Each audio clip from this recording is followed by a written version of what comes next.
Patrick McCollery, and I'm an artist with the Alliance Theater, and I am the director of the annual Pileski Collision Project for teenagers, which means that for 10 years now, I've been lucky enough to work with our distinguished artist in residence, Pearl Clegg. Hi, Pearl. Hey, Patrick, how you doing?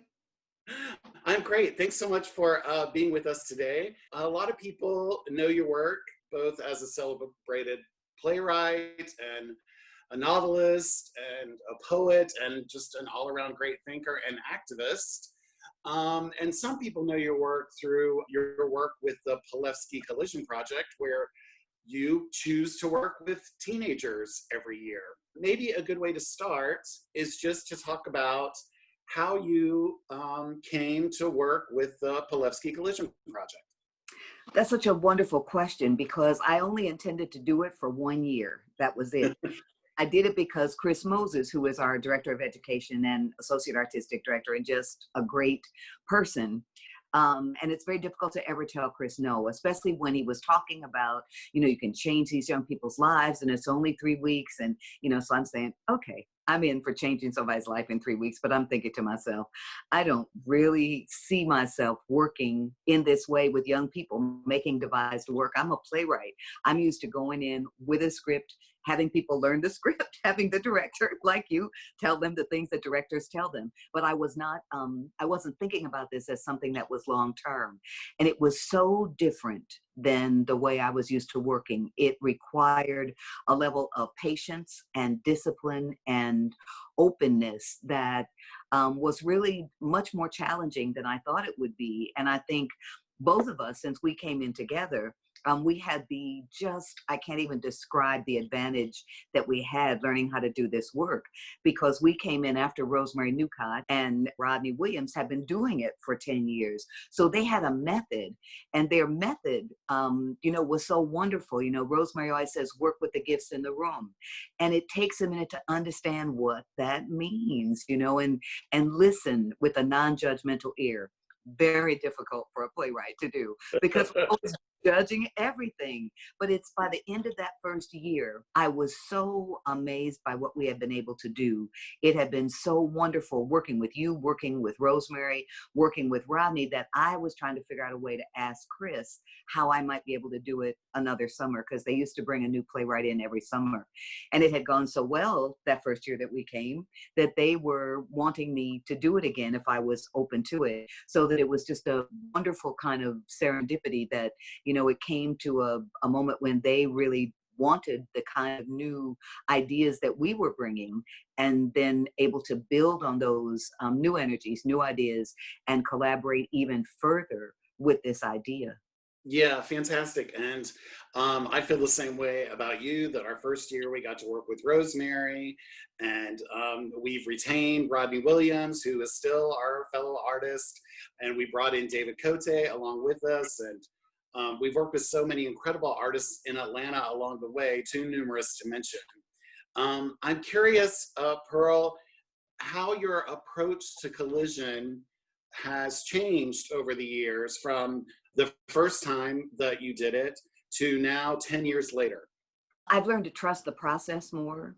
And I think it was probably about 5 years in that both of us, although we were saying to other people, oh, we got this, we really understand, this is how it works, and it's so wonderful. At first it's this, and then it's that. And then we confess to each other that the first day we're always terrified, because you don't know if what work is going to work. These are new young people, and they have new everything when they come. So that I think the mutual confession of terror was very helpful to both of us, because then we could say, okay, we're both terrified, and it still works every time. But the learning to live with that terror, with, well, what if it doesn't? And saying to yourself, it will. It always does. I think that's been a big thing. In a more practical sense, what I do, because I give them a writing prompt every day, so that for the first 2 weeks, while you're developing the ensemble with them and developing a whole vocabulary of movement and thinking about how they move through space, I'm giving them a writing assignment and picking it up every day so that they don't have a chance to take it home and obsess and all that.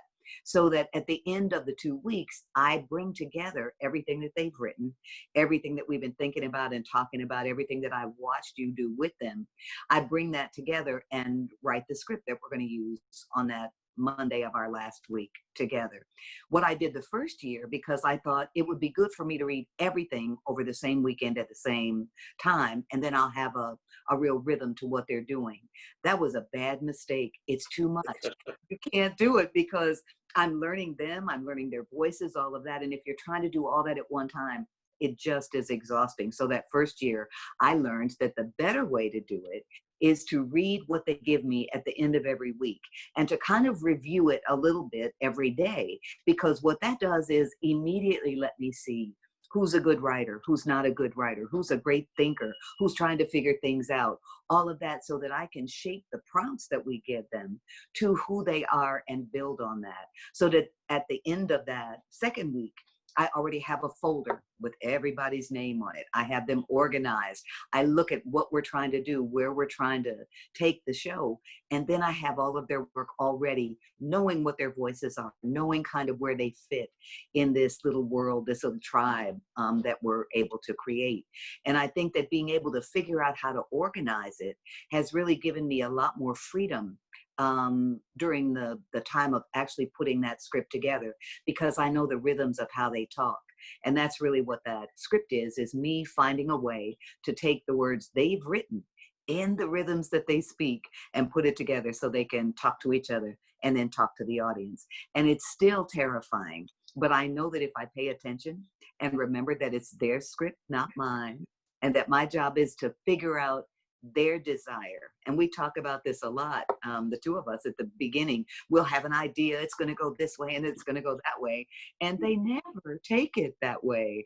And I think our Whitman is the best example. I mean, you remember we were so hopeful this would lead them into, absorbing his love of the natural world and then talking about global warming. And it didn't take them there at all. It took them someplace equally interesting. But that's part of the challenge of Collision too, I think, for us to stay open to them. Yeah, and knowing that we were going to talk today, I've been thinking about, this concept of devising theater. And, really for theater makers, we're always devising something. You as a playwright, you're devising your thoughts and ideas into characters and to plot and to, character development. But what's different about this is that we all have to show up on the first day in a play creation process with nothing but an inspiration. And we always choose, like you said, Walt Whitman, a text as our inspiration that we collectively experience on the first day.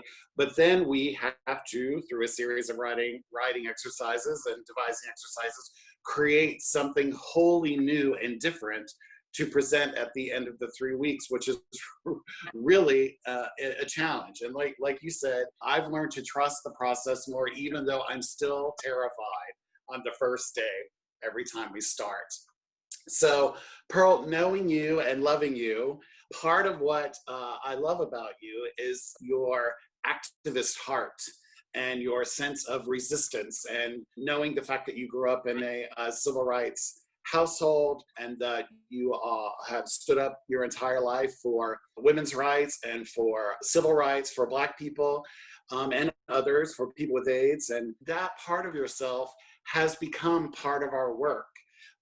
And we have, through the years now, we not only do we devise in the summer, but then we come back together in January and devise together with those who can return to create a wholly new work based on the work from the previous summer, based on the original inspirational text, for presentations for Dr. King Day at the Center for Civil and Human Rights and at the Woodruff Arts Center.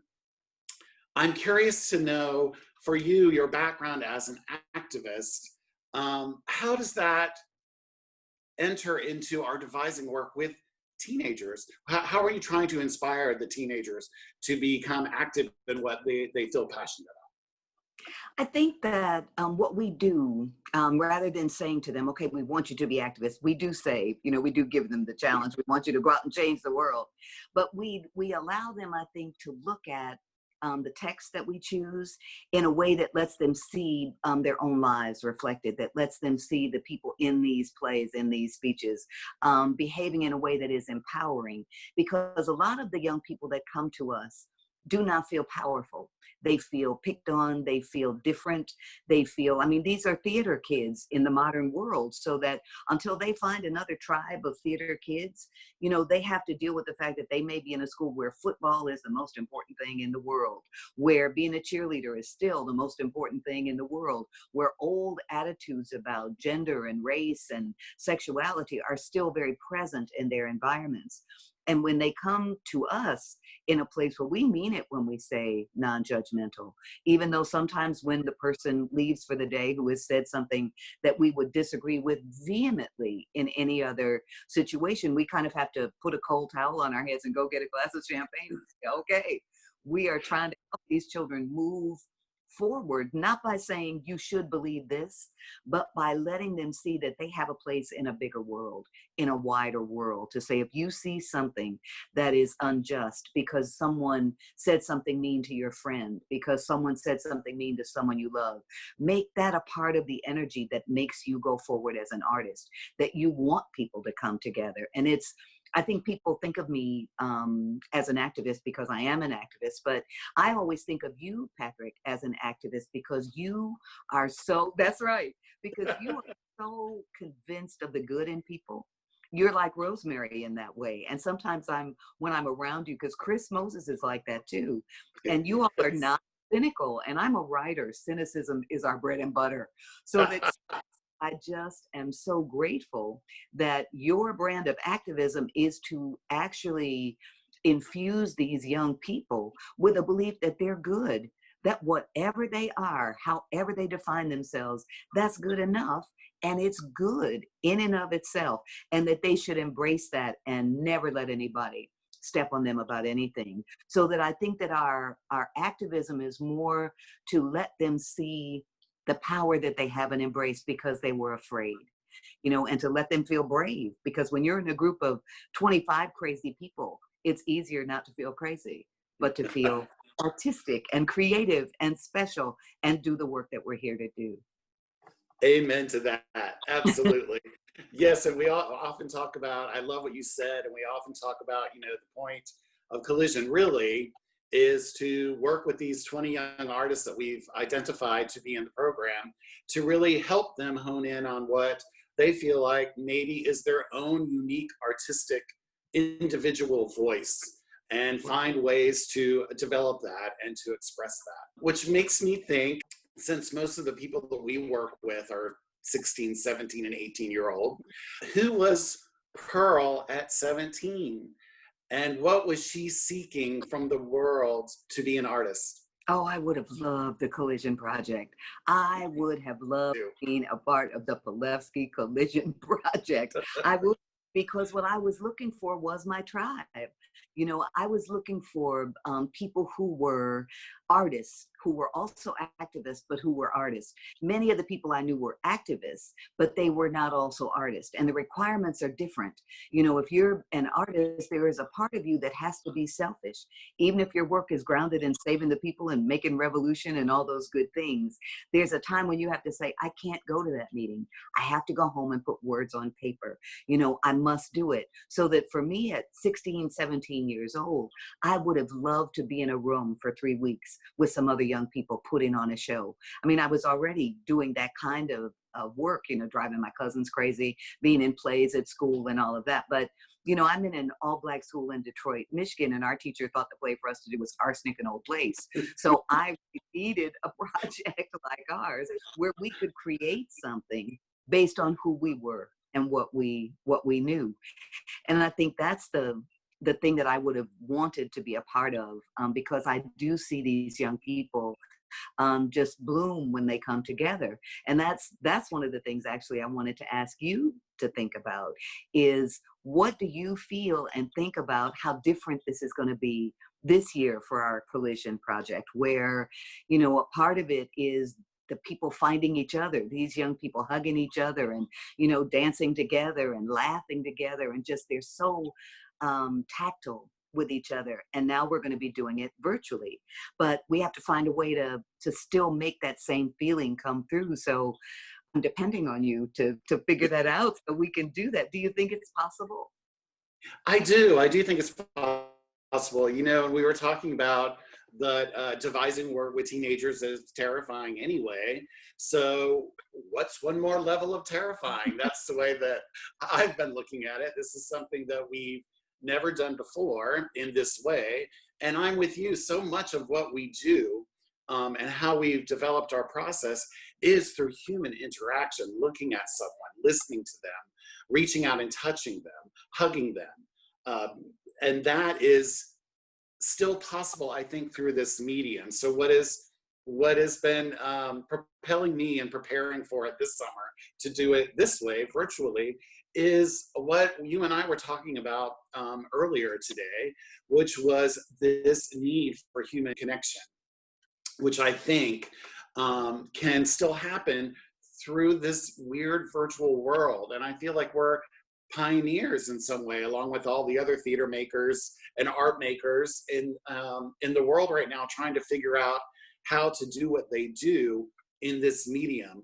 So I feel like we can still be revolutionaries because we are pioneering our way through this new way of working. And I think that the young people, we did our interviews already this year for our summer tribe this summer. And we're so excited about the 20 young folks we have coming for the 19th annual Pileski Collision Project, that I know each and every one of them is hungry, sitting at home, going out with their masks on when they have to. They have so much to say.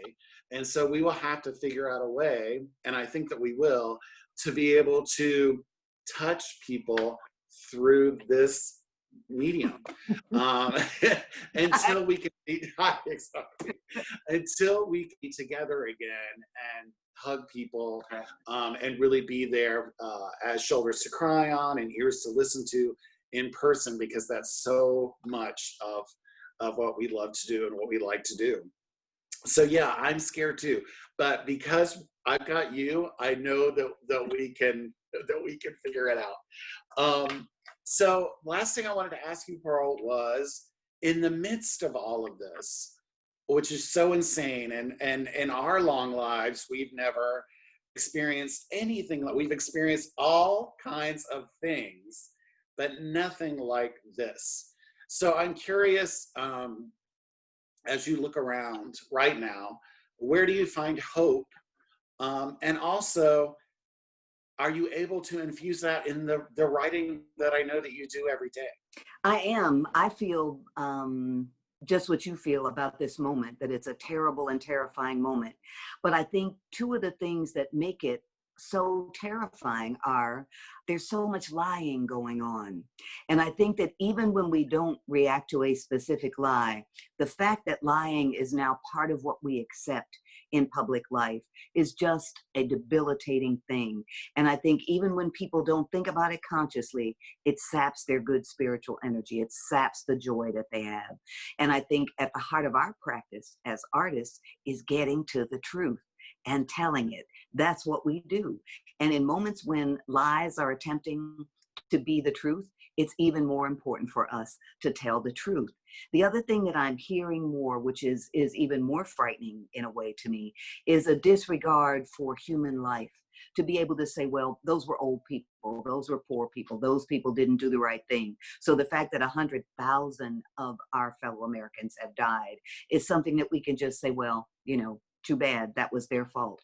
And that, I think, is a willingness not to love and cherish other human beings. And that also is at the heart of our practice, a real determination to love human beings and to hold up human beings and to love the differences between us, but to remember that we are wonderful and we have the right to live, all of us. So that I think that truth and love, which are at the basis of everything that we do as artists, and certainly that we do personally. I mean, why do we cry all the time?